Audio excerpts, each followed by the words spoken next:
Assalamualaikum warahmatullahi wabarakatuh. Kembali lagi di channel Serba Tutorial Hidup Mudah dengan tutorial. Di tangan saya ini ada HP Vivo Y12. Kasusnya adalah LCD HP ini kadang tiba-tiba bergaris. Kasus seperti ini marak terjadi dan marak saya jumpai ya. Sebenarnya masalah utamanya ini ada di bagian fleksibel LCD-nya. Jadi di bagian bawah LCD itu, di bagian fleksibelnya ada rangkaian-rangkaian, ada kutu-kutu kecil ya. Jadi yang rusak itu di bagian situ. Jadi pernah saya mencoba kasus seperti ini, saya coba panaskan ulang kutu-kutu yang ada di bagian fleksibel LCD itu. Saya pasang kembali, ternyata hasilnya tetap sama. Saya panaskan dengan tujuan istilahnya rehot ya. Di dunia teknisi itu ada namanya rehot. Saya panaskan ulang kaki-kakinya dan itu tidak berhasil. Tetap saja LCD-nya datang-datangan, kadang bergaris, kadang bagus. Sekarang ada alat yang bisa mengganti fleksibel LCD satu set ya. Fleksibelnya itu dipotong kemudian diganti. Kalau tidak salah namanya itu bonding LCD. Namun alatnya itu saya belum punya, kayaknya harganya sangat mahal. Bukan rambut aja yang dibonding, sekarang ya LCD pun bisa dibonding. Jadi di sini saya putuskan untuk mengganti LCD-nya saja satu set. Seperti biasanya kita buka dulu SIM tray-nya, lalu kita buka bagian back covernya. Di sini obeng saya sudah saya tempeli dengan magnet ya, ini magnet yang ada di LCD laptop. Jadi semua baut yang sudah saya lepas pada HP ini saya tempelkan langsung ke magnet itu dengan tujuan bautnya tidak hilang. Saya coba amankan dulu bagian segel garansinya. Ternyata ini segel garansinya sudah rusak ya. Artinya ini sudah pernah kena obeng atau pernah dibongkar sebelumnya.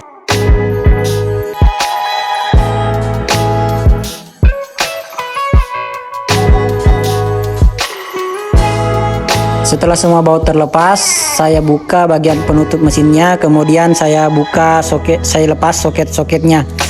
Kebiasaan saya selalu melepas bagian modul kameranya, karena jangan sampai sementara HP-nya kita kerja itu kita bolak-balik, lalu bagian lensa kameranya tersentuh oleh ujung jari.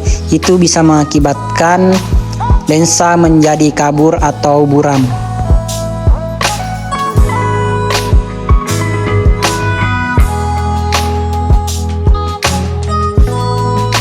Lanjut di sini saya akan melakukan pengetesan terhadap LCD yang akan saya pasang. Oke, salah satu masalah ketika kita ganti LCD biasanya ada LCD yang terganggu dengan gelombang sinyal. Biasanya gerak sendiri ketika ada yang nelpon atau ketika HP-nya terhubung ke internet. Dan LCD yang seperti itu tidak ada solusinya melainkan diganti. Makanya ini saya cek dulu. Ada dua cara mengeceknya. Cara pertama yaitu menghubungkan ke WiFi, kemudian buka YouTube. Kalau tidak gerak sendiri berarti LCD siap dipasang. Cara kedua yaitu ketika kita tidak tahu sandi HP-nya. Bisa kita cek dengan cara memasukkan SIM card lalu menelponnya. Kalau tidak terjadi ghost touch berarti LCD siap dipasang. Namun cara kedua ini agak rempong karena kita harus pasang LCD-nya ke frame tanpa dilem. Juga harus memasang back cover atau middle frame, karena di back cover atau di bagian middle frame itu ada penangkap sinyal seluler. Kalau itu tidak terpasang, otomatis SIM card-nya tidak bisa ditelepon karena tidak ada sinyalnya. Makanya ketika mau ganti LCD itu penting meminta sandinya agar kita gampang mengecek LCD-nya dengan sinyal WiFi tanpa memasang cover HP-nya. Jadi di sini saya hubungkan dulu ke sinyal WiFi dan mencoba membuka YouTube. Kalau ini tidak terjadi masalah berarti LCD-nya siap saya pasang.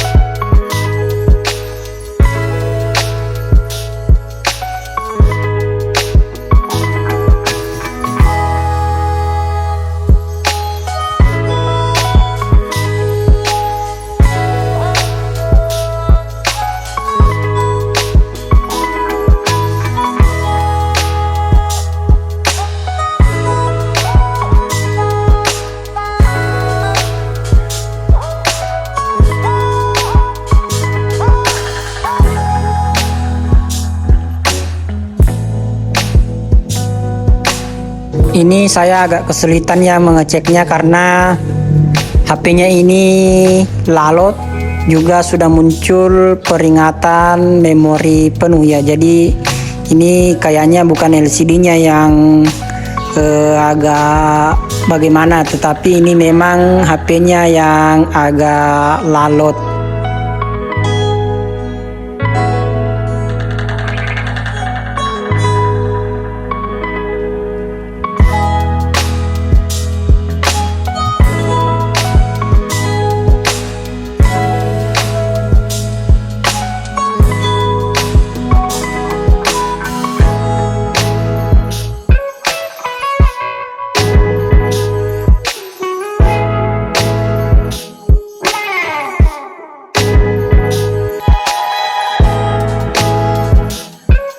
Setelah saya cek cukup lama dan yakin bahwa ini LCD-nya tidak ada masalah, lanjut saya akan melakukan proses pengeleman atau memasang LCD-nya. Sekali lagi saya mengatakan bahwa proses ganti LCD itu resikonya besar. Kadang kita sudah cek secara baik-baik sebelum pasang, pas selesai dilem atau sudah dipasang, kadang belum diambil pemiliknya itu timbul masalah seperti ghostot atau bergaris.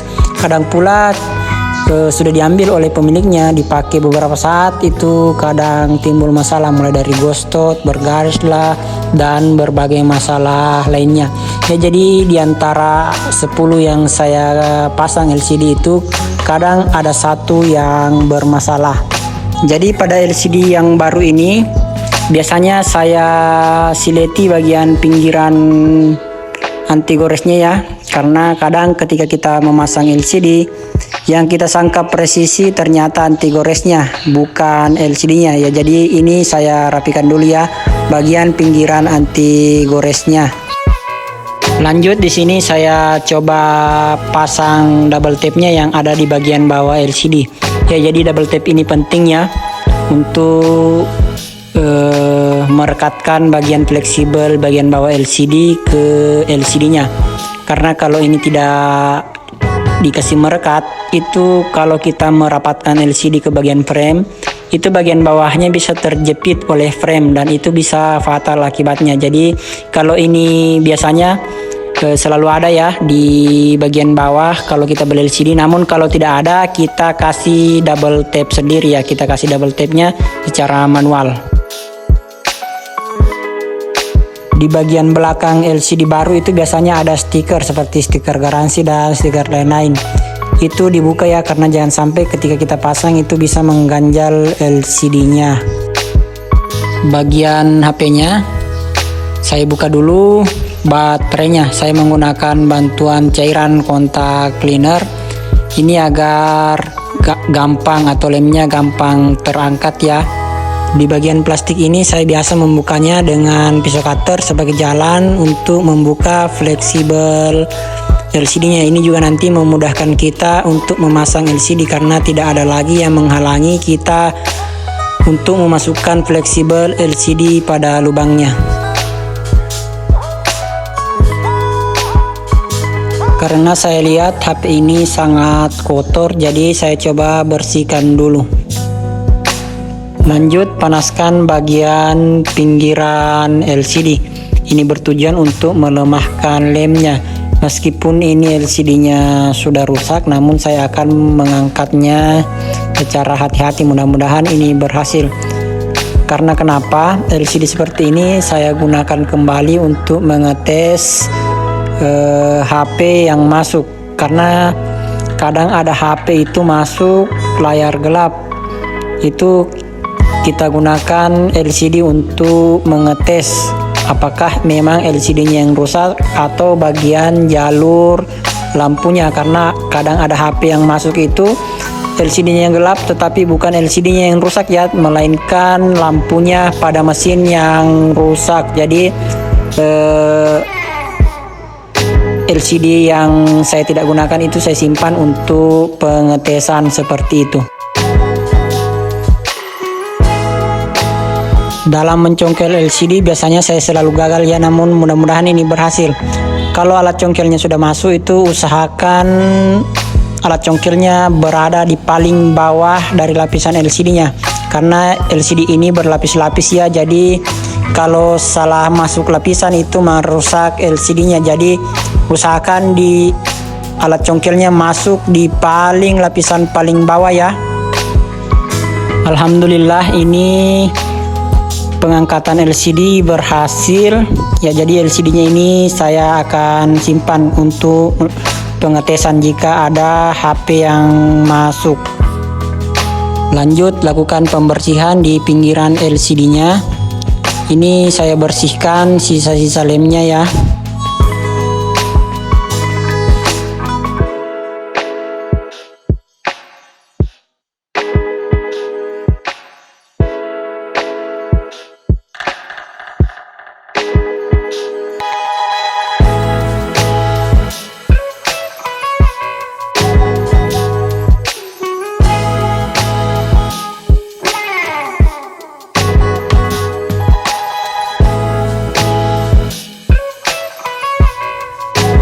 Oke, di sini ada karet yang terlempar. Ini adalah karet yang melengket di atas bagian sensor proximity. Ini fungsinya juga sangat vital ya, jangan sampai hilang. Karena kalau ini tidak terpasang, biasanya itu sensor proximity-nya terganggu.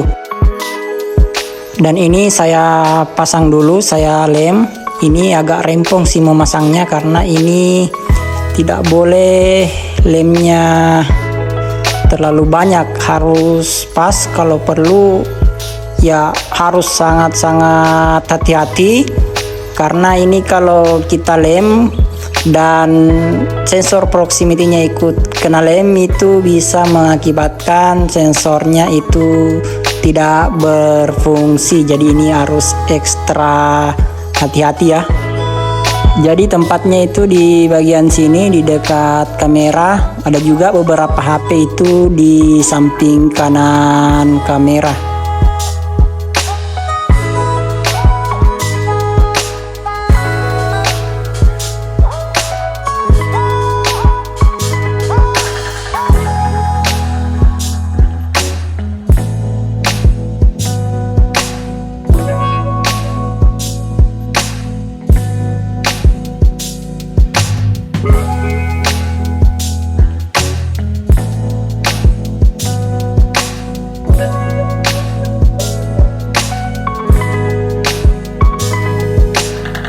Setelah berjuang cukup lama memasang karet sensor proximity, itu akhirnya terpasang. Dan ini lanjut saya mengelem bagian pinggiran framenya untuk memasang LCD. Bagian atas dan bagian sensor proximity itu saya kasih lem bening, karena kalau lem hitam otomatis ini sensor dan kameranya akan terganggu. Jadi selebihnya saya menggunakan lem hitam. Dalam mengelem ini tidak usah terlalu banyak lemnya ya, secukupnya saja. Setelah dilem lanjut saya keruk. Kenapa saya keruk? Supaya ini nantinya ketika kita tempelkan LCD itu tidak belepotan dan lemnya tidak meluber ke bagian dalam frame LCD ini.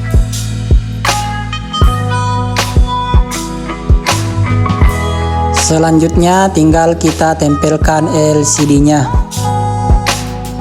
Oh ya, ini hampir saya lupa. Di bagian atas itu ada yang menandakan bahwa itu adalah lubang sensor proximity. Di situ terhalang oleh film tipis atau semacam cat. Kalau yang dari pabrik, maksudnya yang bawaan HP itu sudah disetting sedemikian rupa supaya itu cocok. Namun yang kalau kita ganti LCD yang kita beli dari toko ya, itu biasanya ada yang cocok, ada yang tidak. Jadi di situ saya keruk saja, bersihkan sampai benar-benar bening supaya nanti ketika kita pasang itu tidak terjadi masalah pada sensor proximity-nya. Dan ini ketika kita pasang LCD usahakan presisi ya.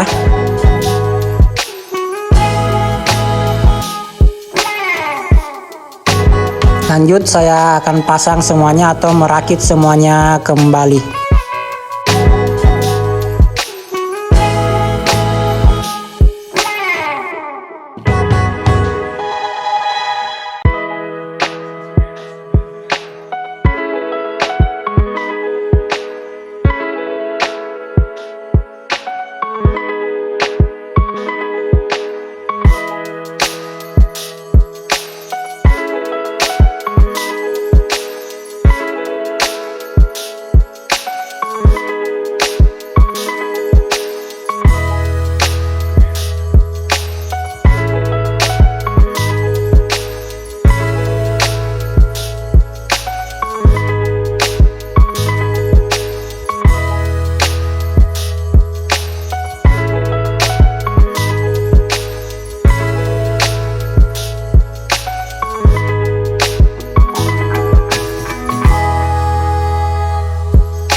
Ini pada dasarnya HP-nya memang lalot ya, jadi bukan LCD-nya yang susah disentuh, melainkan HP-nya yang agak sulit bergerak.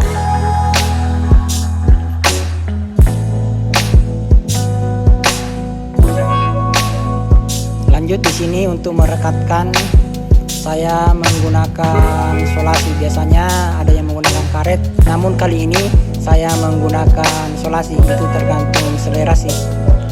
Namun untuk keamanan, saya jamin yang lebih aman itu menggunakan solasi. Karena kalau menggunakan karet, kalau kita tidak biasa, itu biasa mengakibatkan kerusakan. Seperti ketika kita ikat menggunakan karet, kemudian karetnya nyangkut ke bagian-bagian tertentu. Apalagi kalau kita mengikat LCD-nya dalam keadaan mesinnya terbuka, itu sangat berbahaya ya.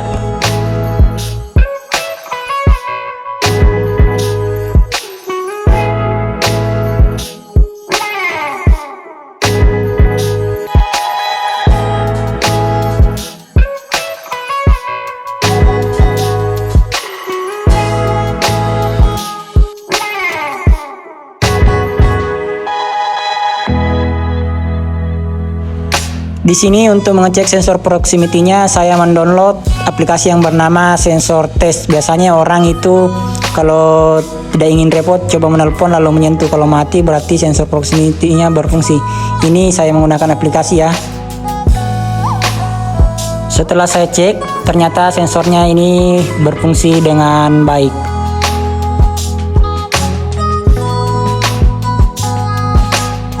Oke, lanjut saya ikat dengan solasi. Ini bagian pinggirannya saya penuhi dengan solasi ya, demi menghindari terjadinya LCD-nya terangkat, karena tidak baik judulnya kalau misalkan sudah diambil oleh pemiliknya ternyata ada cahaya yang bocor. Jadi ini saya penuhi dengan solasi biar lemnya melengket dengan sempurna di setiap sisi.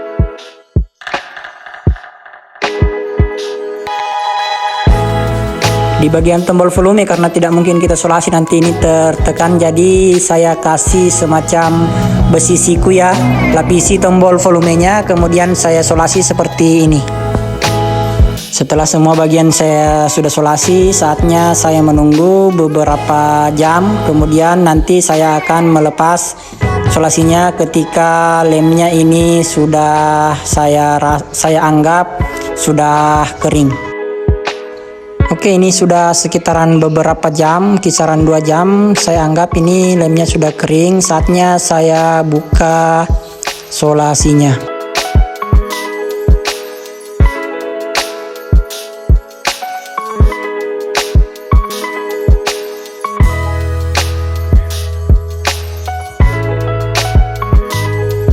Saatnya membersihkan sisa-sisa lem.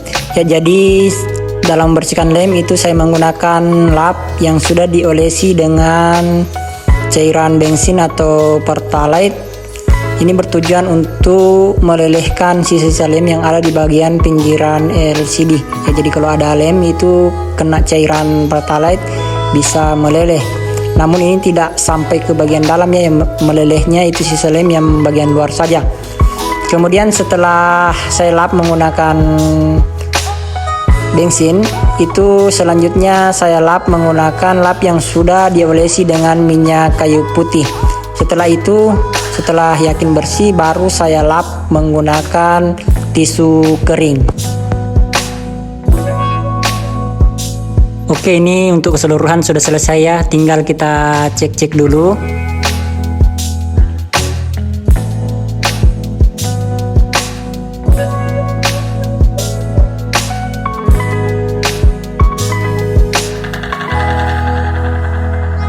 Oke, ini HP-nya agak nge-lag, tapi ini saya yakin bukan karena faktor LCD-nya, melainkan memang HP-nya yang nge-lag. Dan ini overall sudah selesai, tinggal kita serahkan kepada pemiliknya. Demikian video ini, semoga bermanfaat. Sampai jumpa di lain video. Assalamualaikum warahmatullahi wabarakatuh.